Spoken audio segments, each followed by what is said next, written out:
All right, guys, week 3 with the Illusion Cigars. We're wrapping up with the Illusion Bombone 4x44. Stay tuned.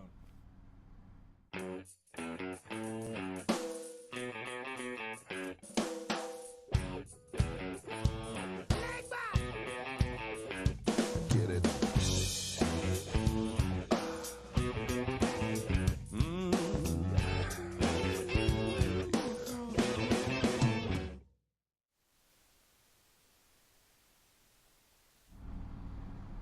Welcome back, everyone, to Santino's Sunday Cigar Review. I'm Mike, I'm Mark. and we've got Rob with us today.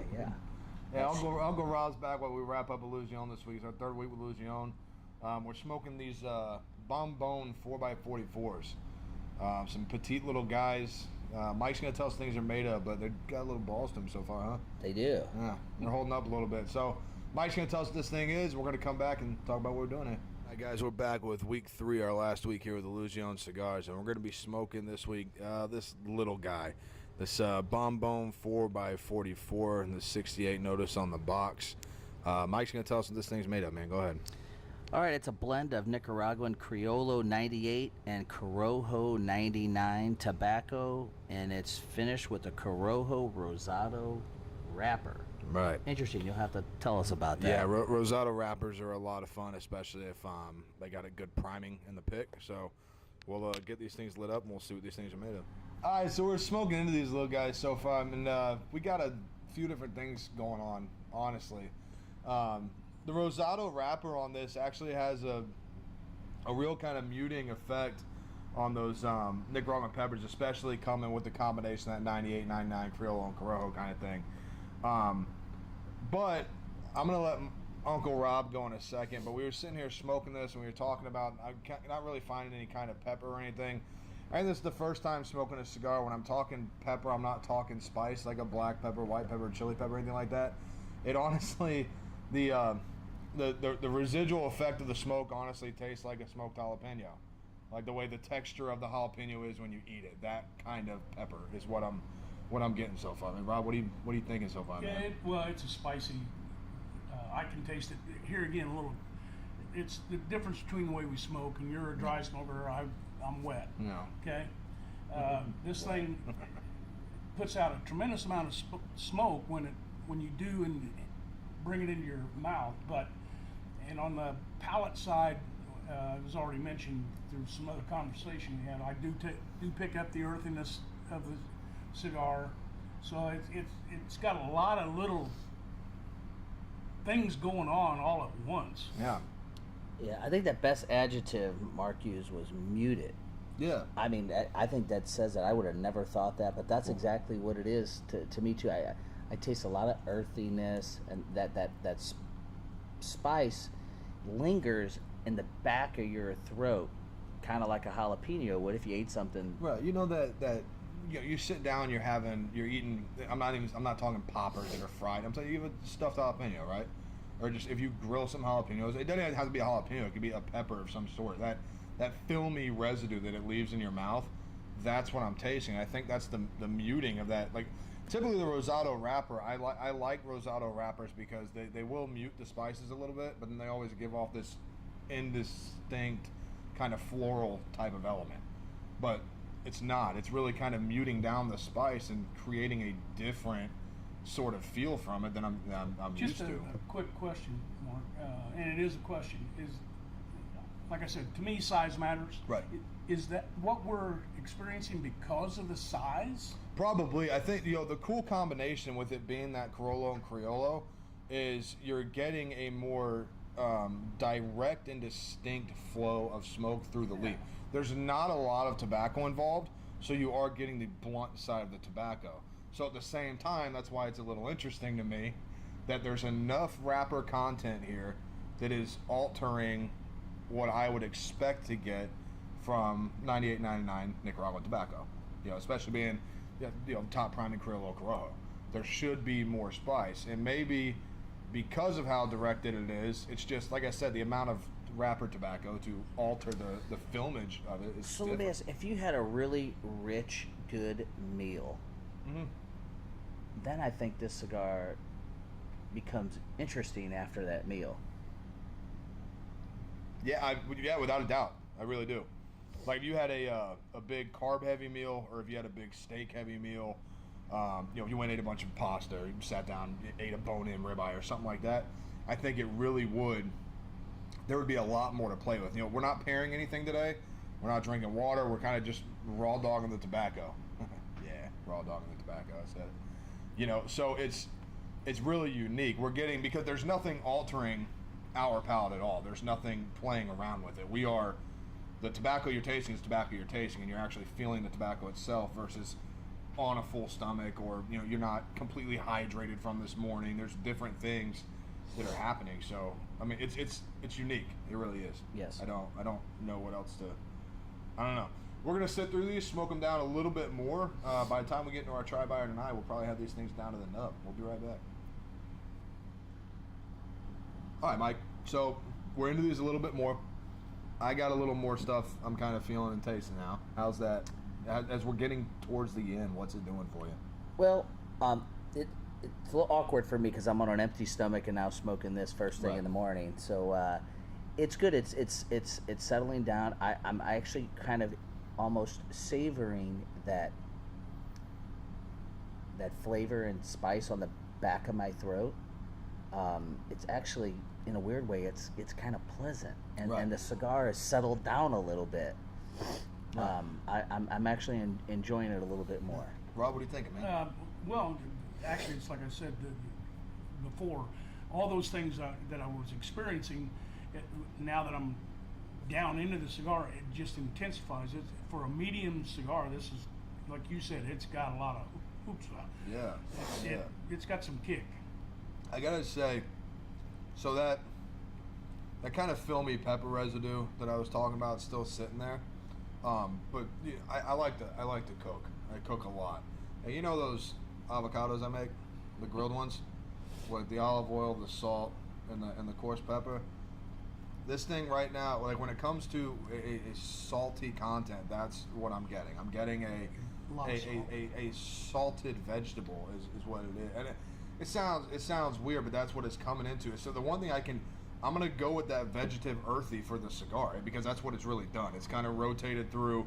It was a little dirty, then it kind of got a little that muted weird spice film, and now it's settling down to this salty remnant that is. I mean, it tastes really good. It's a lot of fun. It's complexity to say the least. And everyone's got to realize cigars. It's 3 cigars in one, right? They call it 3 thirds, right? The first third, the middle third, and the final third. And a lot of good cigars will change, and they should. That's what it's all about. And sort of being able to pick up those nuances, and that's why you got to smoke through these things. Because your first initial reaction is going to be different than where we are right now. Right. I mean, retrohale in it. There's some cranberry. It's interesting. It's weird.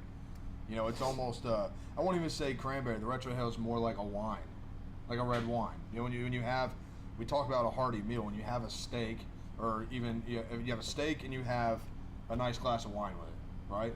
Or you've got a slamming tray of oysters with a nice white wine with it. That filmy aftertaste. What I can give the cigar is that it leaves. And when I say filmy, I don't mean I gotta wipe my mouth out. I hope you know what I mean. And it encompasses the palate, and you get these weird. The more you move the saliva through your mouth, and you're swallowing and you're talking, as you're breathing, the nuance, they're changing.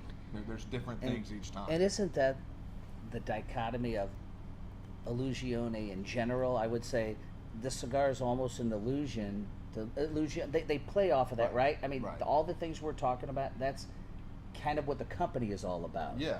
Describe a little bit of the company, Marc, and how they market it, and what the cool nuances of Illusione. Well, so there you go. Illusione, that's the company. There's one thing about Illusione. Illusione they don't do mass marketing. They don't do direct blend details. You're never going to know the exact leaf, exact priming, you're not going to know the age. That's the name. It's an illusion.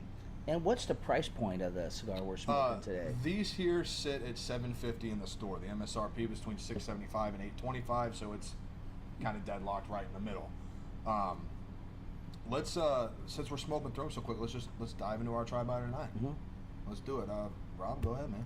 Well, you know, just as I've smoked this a little bit, I've come to a conclusion just based on the taste that I've gotten out of it. And we did not do a pairing, but I would try and I would buy this if it was a really sticky day out and I had some really clean, crisp, light beer.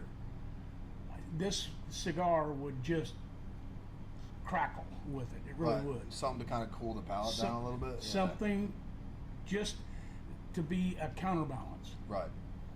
I gotta say, the cigar is great, and then the size. I mean, the 4x44 is not typically my size. I don't like the real small cigars.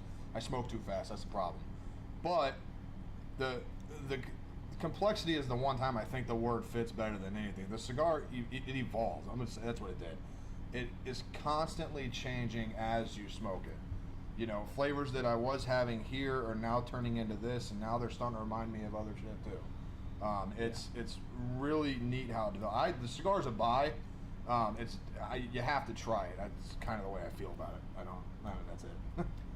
Yeah, I would say the same thing. You guys know I'm not much of a beer guy, but I could see a light, crisp craft beer, not a domestic beer, but a light craft beer, but really go well with this cigar. Or for me, after a really good meal, Like a Heineken. Something, yeah. Yeah. You know, Something not, like- or not necessarily a favorite. Just kind of or Beck's or Kinda- Birra Moretti. kinda take- Moretti, yeah. take away from you, Mike. Seriously, I mean, I know you said it changes, and you know, we've all agreed to that. But I will tell you that if I pick up a dog turd and I smoke it, I don't need to smoke it all the way through. Okay, so this is not a dog turd. No, not at all. Yeah, so I think you guys get it. Overall, with the Illusion, what did you think? You know, Rob, you were here for 2 of them. You only missed last week. Mike, we've done all 3 now.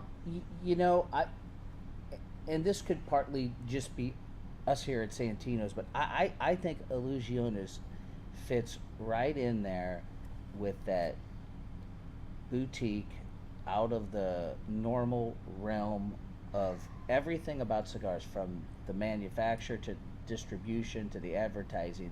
They're just kind of out there on their own little island, but in a good way. Right, doing their thing. Yeah. And that's what makes it, I think, so, I hate to use that cliche, boutique, but this was everybody should try I think it an still fits Illusion. into a true boutique.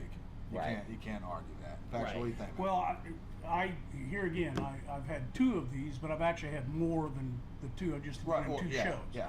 And what I've noticed about these particular cigars is that you can go from one cigar and go excellent with some kind of bourbon, okay? And you can go to this, which I've like I said, in my own palate, in my own mind, I can see that this would go with a clean, light beer. Right. So it provides a range of what you're going to try and experience here. Right, definitely. I have to agree with the Illusion. I mean, the company itself, it's something I really can't wait to expand on. I'm excited to see what they do this year at the show. But if you're someone that wants to you know, you hear all these people throw this term puro around, and I only smoke Nicaraguan. Well, if you only smoke Nicaraguan, you haven't smoked Illusion, then you haven't only smoked Nicaraguan. Good That's point. simple. Everything Good point. Illusion does, there is no add. It's all puro de Nicaragua. All of it. That's all it is. So that's Illusion. We're gonna surprise you guys a little bit with what's going on next week for our new company. We're gonna do something a little off the wall a little bit, but you guys know how this works. Like, comment, subscribe to the show. Go down there and leave your comment. If you're 18 years or older and live in the St. Louis area, if your comment receives the most likes from the viewers, you're gonna come in. We're gonna hand you this cigar, and you're gonna have the opportunity to sit on this show like my crazy Uncle Rob does. All right. And if there's something that audience would like us to review, let us know. Mhm. We'll be happy to, review audience picks. Without a doubt. If there's a company you're interested in, odds are we carry it, and odds are we have no problem doing it. So, Rob, you got anything else, man? Later. Later. Mike? Later.